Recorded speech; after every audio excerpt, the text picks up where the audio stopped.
What would you do if, after years of feeling stuck, you finally told your boyfriend you were leaving him, right before a stranger delivered divorce papers to your door?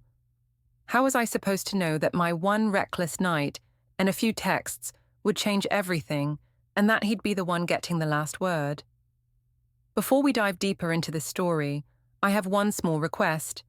Please subscribe, drop a like, comment, and hit that hype button to boost this channel so more people can discover these incredible stories.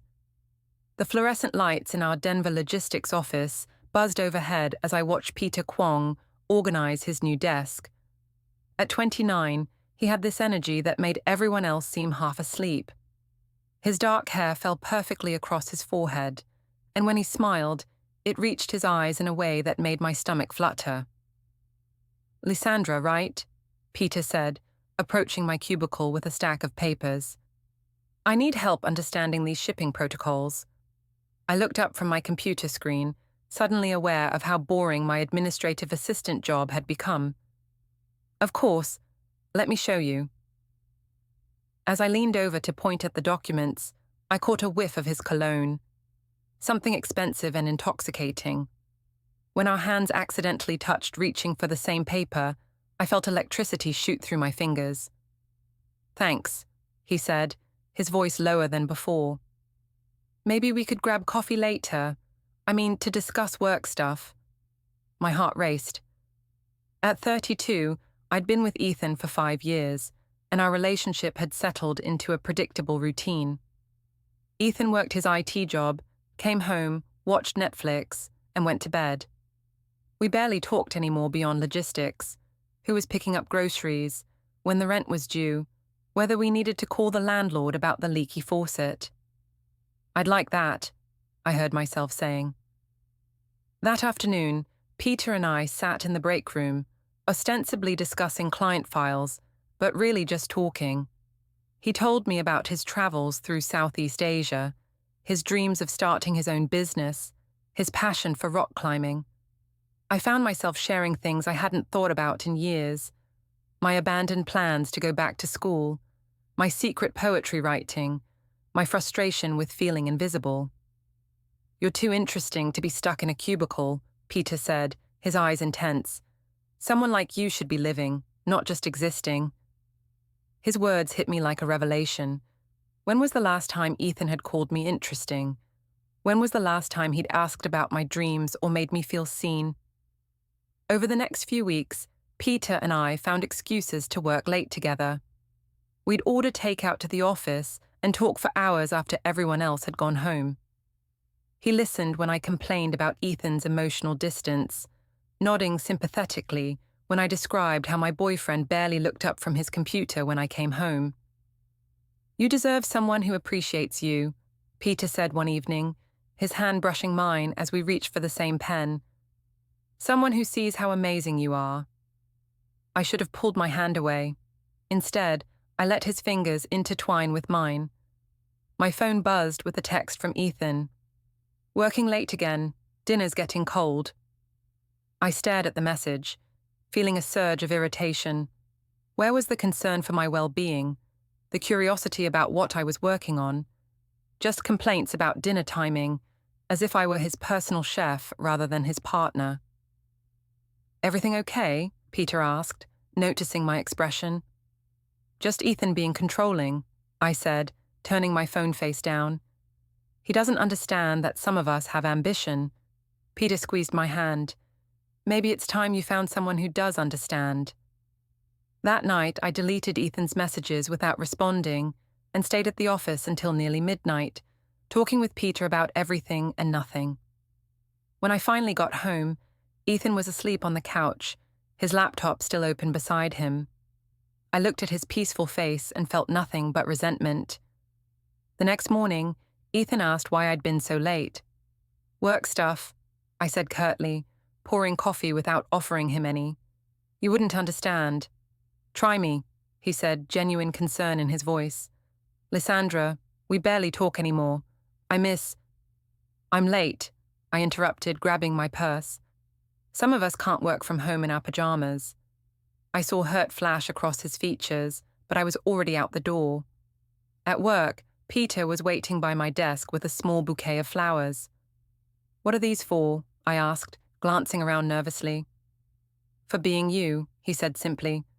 "I was thinking about our conversation last night, and I wanted you to know that someone notices how special you are." My heart melted. When was the last time Ethan had brought me flowers? When was the last time he'd done anything spontaneous or romantic? That evening, Peter and I worked late again. The office was empty. The cleaning crew had come and gone, and we were alone with just the hum of computers and the distant sounds of Denver traffic. "I need to tell you something," Peter said, moving closer to where I sat at my desk. "I can't stop thinking about you." My breath caught. "Peter, I know you're with someone," he continued, "but I also know you're not happy. Life's too short to settle for less than you deserve." Before I could respond, his lips were on mine. The kiss was everything my relationship with Ethan wasn't. Passionate, urgent, alive. I kissed him back, 5 years of frustration and loneliness pouring out of me. We broke apart, both breathing heavily. "I should go," I whispered, but I didn't move. "Should and want are two different things," Peter said, his thumb tracing my cheek. "What do you want, Lysandra?" I wanted to feel desired. I wanted to feel interesting and beautiful and worth pursuing. I wanted to remember what it felt like to be someone's priority instead of their afterthought. "I want you," I admitted. What happened next felt inevitable, like I was finally stepping into the life I was meant to live instead of the one I'd settled for. Peter's apartment was everything Ethan's wasn't: stylish, sophisticated, full of interesting books and artwork from his travels. Afterward, lying in Peter's arms, I felt more myself than I had in years. "This doesn't have to be complicated," Peter murmured into my hair. "We both know what this is." I nodded, already planning how to manage this new reality. Ethan didn't need to know. He was so absorbed in his work and his routines that he barely noticed me anyway. This could be my secret happiness, my private escape from the mundane life I'd fallen into. My phone buzzed with another text from Ethan. "Are you okay? It's almost 2 a.m. I stared at the message, feeling annoyed rather than guilty. If he really cared about where I was, he would have called hours ago. He would have come looking for me. Instead, he sent passive-aggressive texts that made me feel like a teenager with a curfew. I turned off my phone without responding. The next few weeks fell into a pattern. I'd work late with Peter, come home to find Ethan either asleep or absorbed in some project, and slip into bed without much conversation. It was surprisingly easy to maintain the double life, mainly because Ethan seemed oblivious to any changes in my behavior. But gradually, I noticed him watching me more carefully.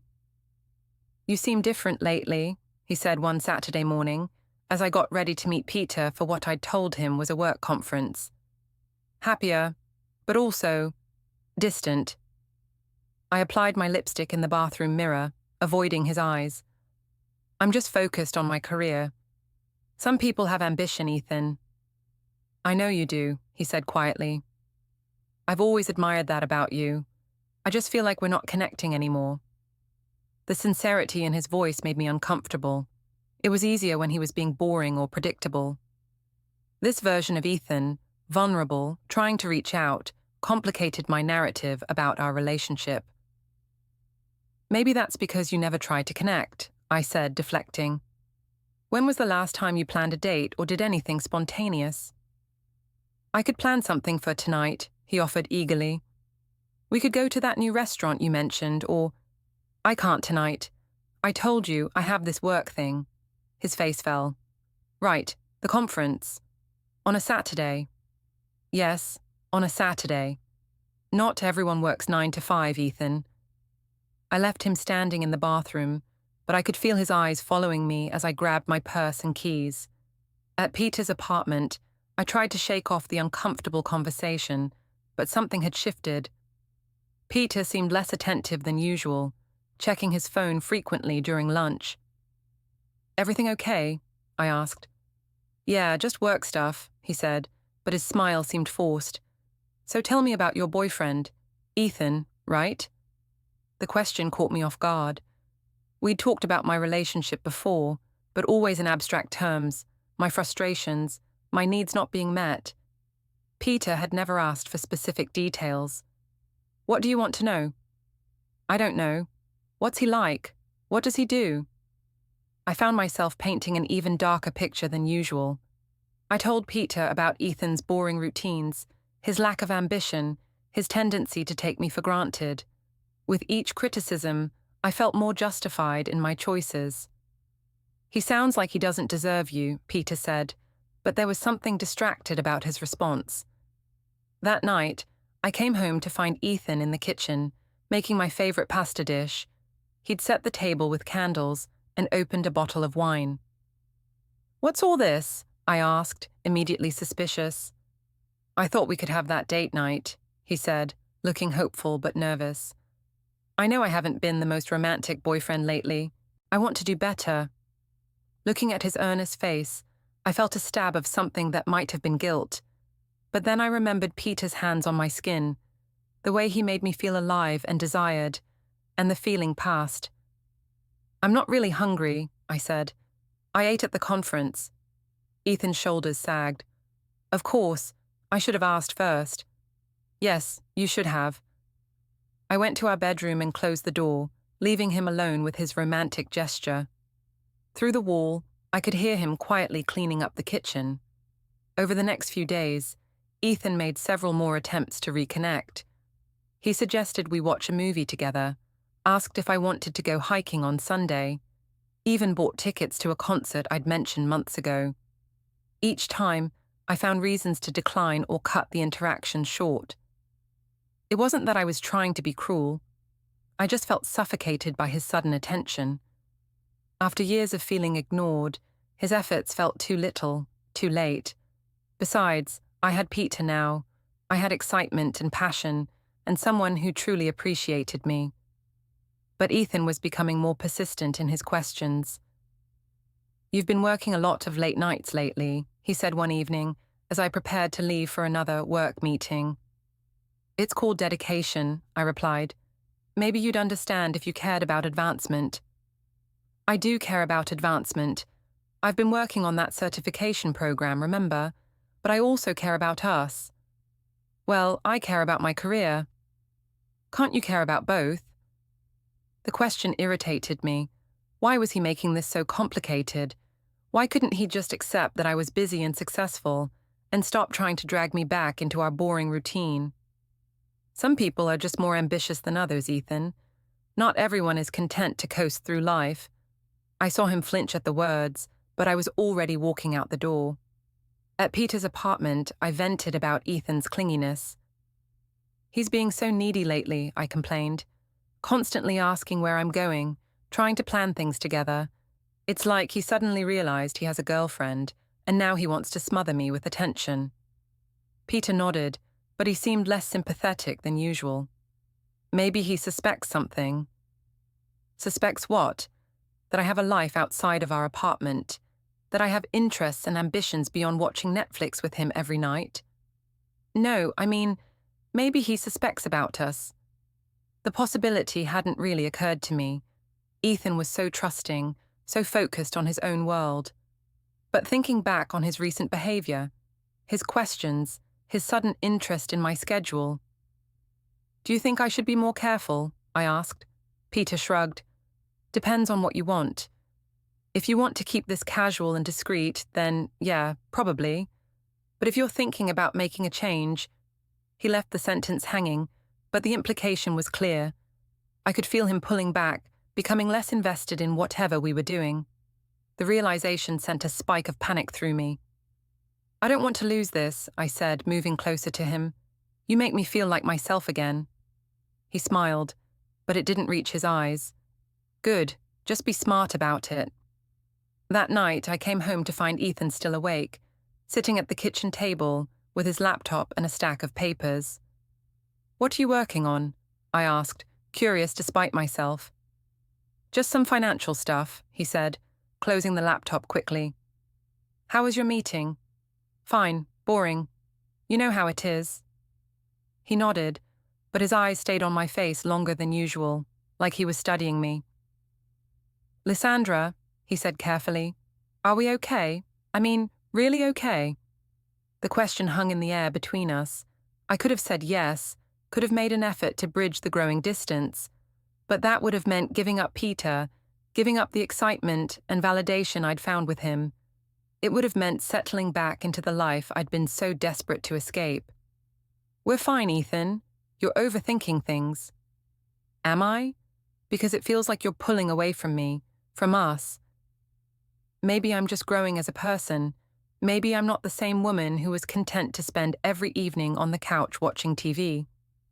I never wanted you to be content with that, he said quietly. I've always wanted you to chase your dreams. I just thought we'd do it together. His words should have touched me, but instead they felt like pressure, like chains trying to pull me back into a life that no longer fit. People change, Ethan. Sometimes they grow in different directions. I went to bed without kissing him goodnight, leaving him alone at the kitchen table with his papers and his questions. The monthly family dinner had been a tradition since Ethan and I got serious. Both sets of parents would meet at a chain restaurant, neutral territory, to catch up and maintain the illusion that we were one big, happy family. Usually, I found these dinners tedious but harmless. This time felt different. I was running late from another work meeting with Peter, and when I arrived at the restaurant, everyone was already seated. Ethan's parents, Lisa and Howard, sat across from my mother, Denise, and my father, Greg. Ethan's sister, Rachel, was there too, with her 7-year-old daughter, Sophie. Sorry I'm late, I said, sliding into the empty chair next to Ethan. Work ran over. Again? My father asked, raising an eyebrow. You've been working an awful lot of evenings lately. That's what happens when you're dedicated to your career, Dad. Ethan reached for my hand under the table, but I pulled it away to pick up my menu. I caught Rachel watching the interaction with interest. So what's everyone having? I asked brightly, trying to change the subject.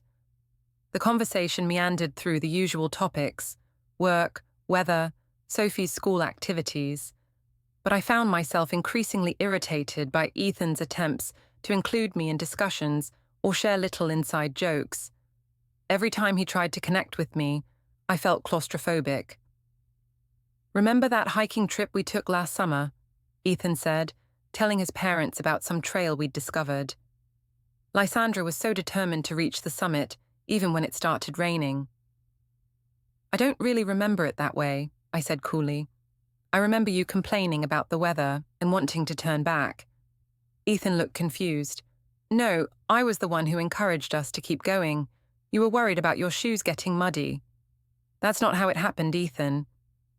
An uncomfortable silence fell over the table.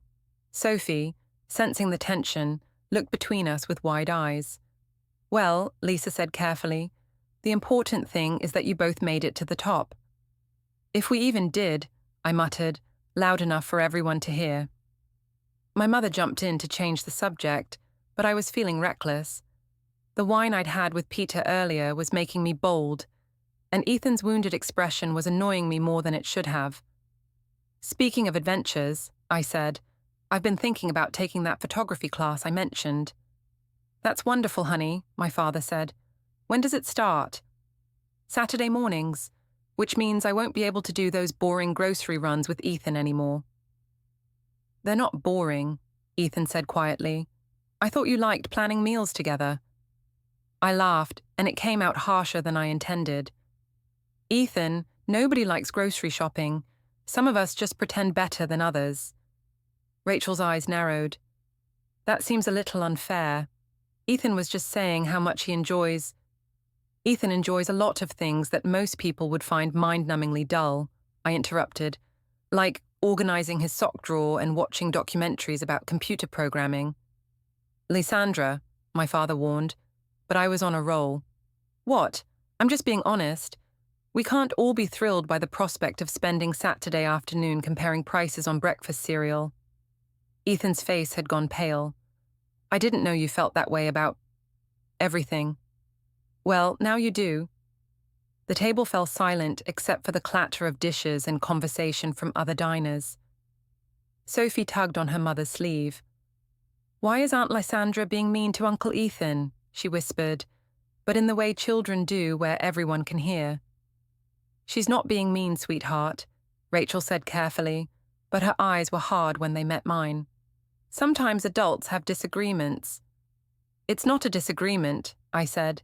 "It's just reality. Some people are content with small lives, and others want more." "What kind of more?" Howard asked, his voice strained. "I don't know. Excitement, adventure, someone who sees the world as bigger than their living room." Under the table, my phone buzzed with a text from Peter. "Missing you. Can't wait for tomorrow night." The message sent a thrill through me, reminding me that I had options. I had someone who found me interesting and desirable, someone who didn't take me for granted. "Everyone wants excitement," Lisa said diplomatically. "But there's something to be said for stability, too, for partnership." "Partnership," I repeated, looking directly at Ethan.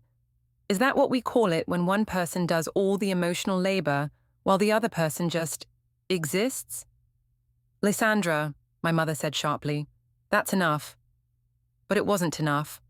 Months of frustration and resentment were pouring out of me, amplified by wine and the intoxicating knowledge that Peter was waiting for me. "I'm just tired of pretending," I said.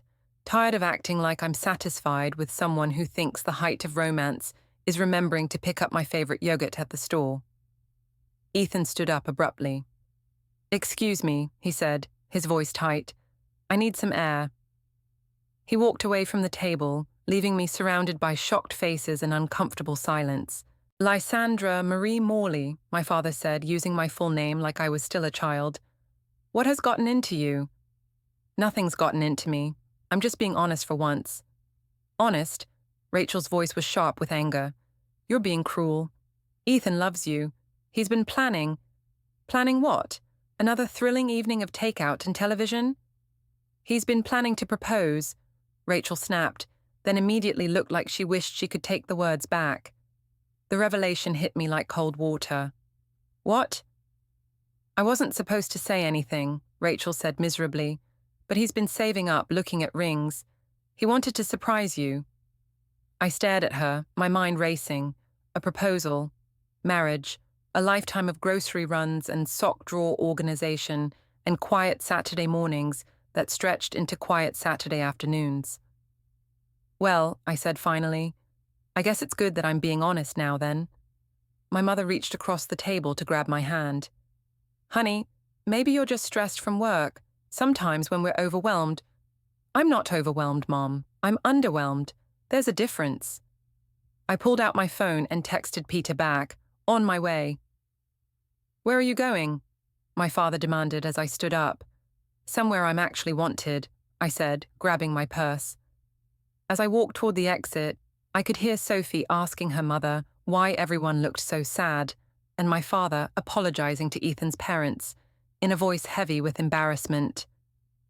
Outside, I found Ethan sitting on a bench in the parking lot, staring at his hands. "So you were planning to propose?" I said. He looked up, and I was startled by the pain in his eyes. "Rachel told you." "Yeah, she did." "I wanted it to be special. I've been working extra hours to afford the ring you looked at that time we walked past the jewelry store, the one with the vintage setting." I remembered that day. I'd stopped to admire the ring in the window, and Ethan had made some joke about my expensive taste. I'd thought he was criticizing me. Apparently, he'd been taking notes. "Ethan." "It's okay," he said, standing up. "I get it now. I've been living in a fantasy where we wanted the same things." "We did want the same things. Once." "Did we? Or did you just settle until something better came along?" The question hung between us.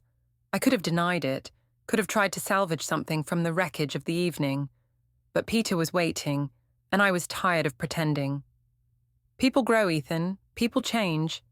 He nodded slowly. "Yeah, I guess they do." He walked back toward the restaurant, leaving me alone in the parking lot with my phone and my choices. I texted Peter, Change of plans. Can I come over now? I need to see you. His response came quickly. Everything okay? It will be, I typed back. I'm ready to stop pretending. As I drove toward Peter's apartment, I felt a mixture of relief and exhilaration. Finally, I was choosing myself. Finally, I was choosing the life I deserved instead of the one I'd settled for. Behind me, the restaurant lights grew smaller in my rearview mirror, along with everything I was leaving behind. I didn't go home that night. Instead, I stayed at Peter's apartment, letting him comfort me with wine and sympathy as I recounted the disaster at dinner. You were brave, he said, stroking my hair as we lay on his couch. It takes courage to be honest about what you want. It felt terrible in the moment, I admitted, but also freeing? That's because you're finally living authentically. You're not pretending anymore. When I finally returned to the apartment the next evening, Ethan was waiting for me. He sat at the kitchen table with a cup of coffee that had clearly gone cold hours ago, still wearing the same clothes from the night before. We need to talk, he said. I figured. I sat down across from him, noticing how tired he looked. There were dark circles under his eyes, and his usually neat hair was disheveled. I've been thinking about what you said last night, he began, about wanting more, about feeling unsatisfied. And I want to understand. I want to fix this. His willingness to take responsibility for my unhappiness should have touched me. Instead, it irritated me. Why was he making this about him? Why couldn't he see that this wasn't something he could fix with better date planning or more romantic gestures? Ethan, it's not about fixing anything. It's about accepting that we've grown apart. But we can grow back together, he said desperately. People go through rough patches. It doesn't mean we give up. Maybe you don't give up, but some people recognize when something isn't working anymore. He was quiet for a long moment, studying my face. There's someone else, isn't there? The question shouldn't have surprised me, but it did. I'd gotten so used to Ethan being oblivious, trusting, focused on his own world. This version of him, alert, suspicious, asking hard questions, was unsettling. What makes you say that? The late nights, the way you've been pulling away, the fact that you're sitting here talking about our relationship like it's already over instead of something worth fighting for. I could have denied it. Part of me wanted to, but I was tired of sneaking around, tired of managing two different versions of myself. Yes, I said, there is someone else. The words hit him like a physical blow. He actually flinched, his hand tightening around the coffee mug. How long? Does it matter? It matters to me. A few months. A few months, he repeated, like he was trying to understand a foreign language. While I was planning to propose. I didn't know about the proposal. But you knew we were together. You knew I loved you. The pain in his voice was raw, genuine. For a moment, I felt something that might have been regret. But then I thought about Peter, about the way he made me feel alive and desired, and the feeling passed. Love isn't enough, Ethan. Sometimes people need more than love. What more? What does he give you that I don't? Excitement. Passion. He makes me feel like I matter. You matter to me. You've always mattered to me. No, I've been convenient to you. There's a difference. Ethan stared at me for a long moment. Is that really what you think? That you've been convenient? Haven't I? We fell into this routine where I did the grocery shopping and the laundry and the social planning, and you did, what? Worked on your computer and assumed I'd always be there? I worked on my computer to build a better life for us. The certification program, the extra projects. I was trying to get promoted so we could afford a house, so we could start planning for the future. Whose future? Did you ever ask me what I wanted our future to look like? I thought I knew. I thought we were building it together. His certainty, his assumption that we were a team, felt suffocating. How could he not see that I needed more than shared grocery lists and retirement planning? Well, you thought wrong. Ethan set down his coffee mug and leaned back in his chair. Something in his expression had changed. The desperate hope was gone, replaced by something harder. So what now? You want me to move out, or are you planning to move in with this other guy? I don't know yet. We haven't talked about it. You haven't talked about it, he repeated. You've been having an affair for months. You've decided our 5-year relationship is over, but you haven't talked about what comes next. It's complicated. No, Lysandra, it's really not. He stood up, suddenly looking more composed than he had all evening. You've made your choice. Now you get to live with it. What's that supposed to mean? It means I'm done trying to fix something you've already broken. I'm done begging someone to love me who's already decided I'm not worth loving. He walked toward our bedroom, then paused at the doorway. I'll be staying at my sister's for a few days while I figure out next steps. Feel free to use the time to decide what you want to take with you when you go. Ethan, wait. But he was already closing the bedroom door behind him. I sat alone at the kitchen table, staring at his abandoned coffee mug. This wasn't how I'd imagined the conversation going. I'd expected more fighting, more attempts to win me back. His sudden acceptance felt anticlimactic, almost disappointing. My phone buzzed with a text from Peter. How did it go? It's over, I typed back. I told him about us. How do you feel? I considered the question. How did I feel? Free, certainly. Relieved to stop living a double life, but also strangely empty, like I'd been expecting some kind of dramatic revelation or emotional catharsis that hadn't materialized. Free, I responded. Can I come over? Actually, I'm pretty tired tonight. Rain check. The response surprised me. Usually Peter was eager to see me, especially when I was dealing with relationship drama. But maybe he needed time to process this development too. Maybe he was as overwhelmed as I was by the sudden shift from affair to potential relationship. Of course, I texted back. Talk tomorrow? Definitely. I spent the night alone in the apartment, listening to Ethan move around in the bedroom, packing his things. By morning, he was gone, leaving behind only a note on the kitchen counter. I've taken what I need for now, it read. We can figure out the rest later. I hope you find what you're looking for. The note was so typically Ethan, polite, considerate, even in the middle of heartbreak. For some reason, his kindness made me angry. Why couldn't he fight for me? Why couldn't he make this messier, more dramatic? His quiet dignity made me feel like the villain in a story where I was supposed to be the heroine. I crumpled up the note and threw it away, then called in sick to work. I needed time to think, to plan, to figure out what my new life was going to look like. But first, I needed to see Peter. Peter's apartment building had a security system that required him to buzz me up, but when I pressed his button, there was no answer. I tried calling his cell phone, but it went straight to voicemail. Hey, it's me, I said after the beep. I'm outside your building. I know you said you were tired last night, but I really need to see you. Everything's different now. We can finally be together. I waited in the lobby for 20 minutes before trying again. This time he picked up on the 4th ring. Lysandra, what are you doing here? I wanted to see you. I told Ethan about us. It's over between us. There was a long pause. You told him about us specifically? Well, I told him there was someone else. I didn't give him your name or anything. Jesus, Lysandra, I thought you were going to be discreet about this. His tone was sharp, nothing like the warm, understanding voice I'd expected. I thought you'd be happy. We don't have to sneak around anymore. Happy? Do you have any idea what this could do to my career? We work together, Lysandra. If this gets out, it won't get out. Ethan's not going to say anything to anyone at work. Are you sure about that? Because from what you've told me, he's pretty devastated.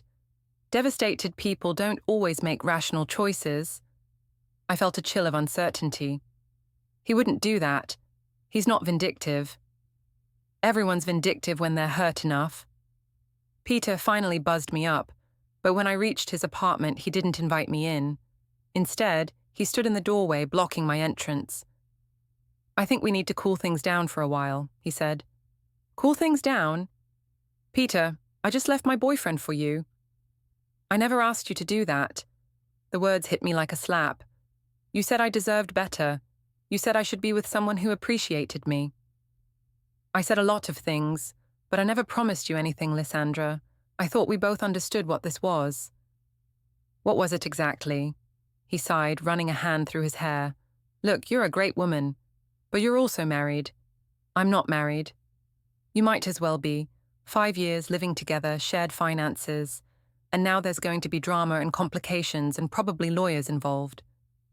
There don't have to be lawyers. There are always lawyers, Lysandra, and I can't afford to get dragged into that mess. I'm trying to build a career here.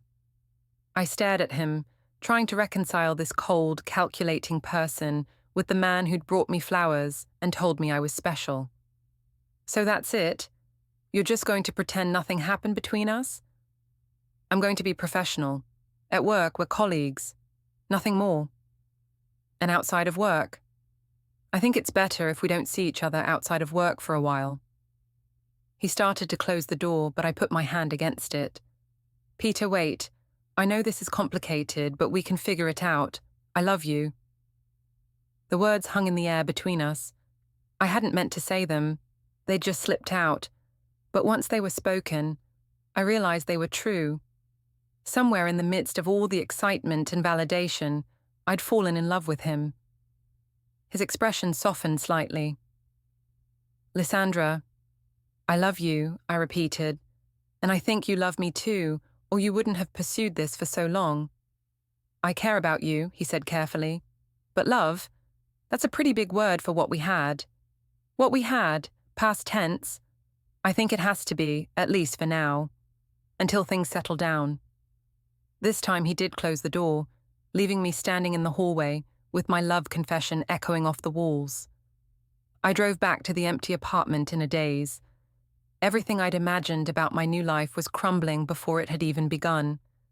Peter was supposed to be my reward for having the courage to leave Ethan. He was supposed to be waiting with open arms, ready to build something real together. Instead, I was alone in an apartment that felt too quiet, too full of reminders of the life I'd just destroyed. My phone rang. It was my mother. Lysandra, honey, I've been thinking about last night. Maybe you should call Ethan and apologize. Apologize for what? For being honest about my feelings? For being cruel. There's a difference between honesty and cruelty, and what you did last night crossed that line. I wasn't trying to be cruel. Then what were you trying to be? Because from where I sat, it looked like you were trying to hurt him as much as possible. I couldn't explain to my mother that hurting Ethan hadn't been the goal. It had just been collateral damage. The goal had been freedom, excitement, the chance to be with someone who truly wanted me. It's over between us, Mom. I'm not apologizing for ending something that wasn't working. Wasn't working for whom? Because Ethan seemed pretty invested in making it work.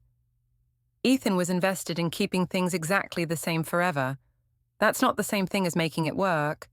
My mother sighed. I hope you know what you're doing, honey, because good men like Ethan don't come around very often. After she hung up, I called my father, hoping for more support, but his reaction was even worse. I'm disappointed in you, Lysandra, he said without preamble. The way you treated that boy last night was unacceptable. That boy is 34 years old, Dad. That man, then, that good man who's been nothing but loving and supportive, and who deserved better than public humiliation. I didn't humiliate him. I just told the truth about our relationship. You told your version of the truth, and you told it in the cruelest way possible, in front of people who care about both of you. Even my own family was turning against me.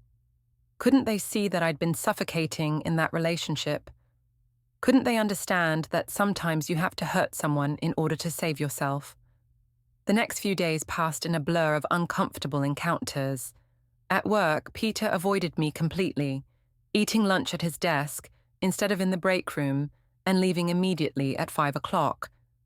When I tried to approach him about a legitimate work question, he answered in monosyllables and avoided eye contact. Word of my breakup with Ethan had somehow spread through our social circle, though I wasn't sure how. Maybe Rachel had told people, or maybe Ethan had confided in friends.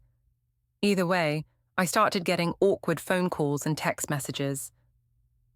"Heard about you and Ethan," my friend Jennifer texted. "Are you okay? What happened?" I tried to explain that we'd grown apart, that sometimes relationships just run their course, but everyone seemed to want more details than I was comfortable giving.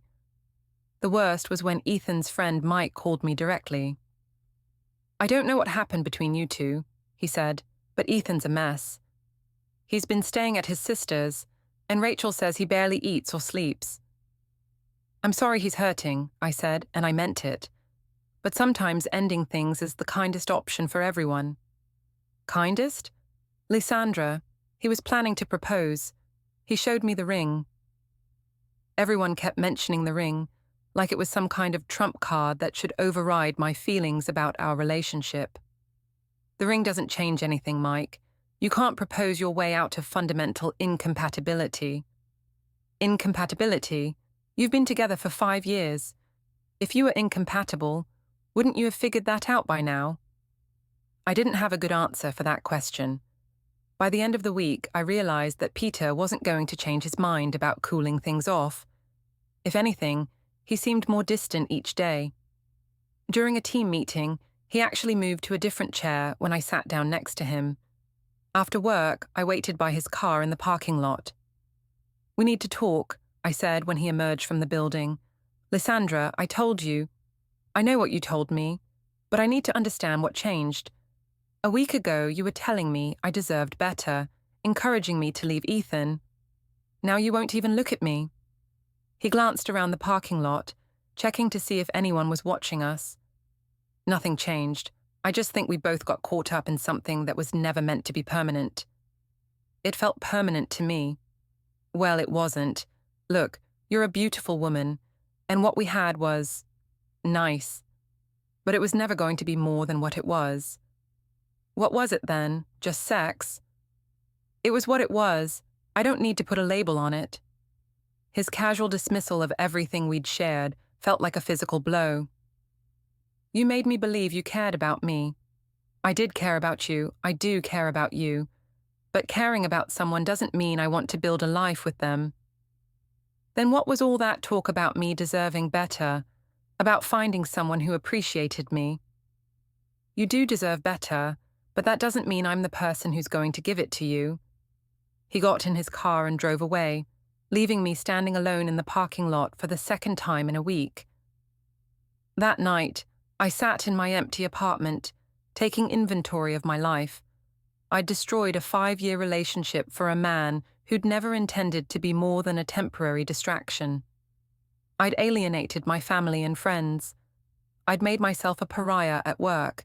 And for what? For the first time since this whole thing started, I wondered if I'd made a terrible mistake. 3 weeks after Ethan moved out, a process server handed me papers. He was suing me for fraud. The ring, the vacation, the deposit on our future apartment. He wanted every dollar back, plus proof I'd been sleeping with Peter while letting him plan a life built on my lies. I called him. His voice was ice cold. "You knew it was over and still took my money. That's theft with extra steps." Peter, cornered in the parking lot, went pale when I told him. "I'm not testifying. This is your mess." He walked away like I was contagious. My lawyer's verdict was brutal. Ethan's evidence was airtight, mine non-existent. $18,000 if I lost. I didn't have 1,800. 2 months later, the judge agreed with Ethan. I left the courthouse alone. He left surrounded by the family I'd thrown away. He paused on the steps, looked at me once and said, "I hope he was worth it." He wasn't. I traded a man who loved me for one who didn't, and all I have left is a judgment, an empty apartment, and the echo of Ethan's quiet, final truth. I didn't just lose him. I paid for the privilege.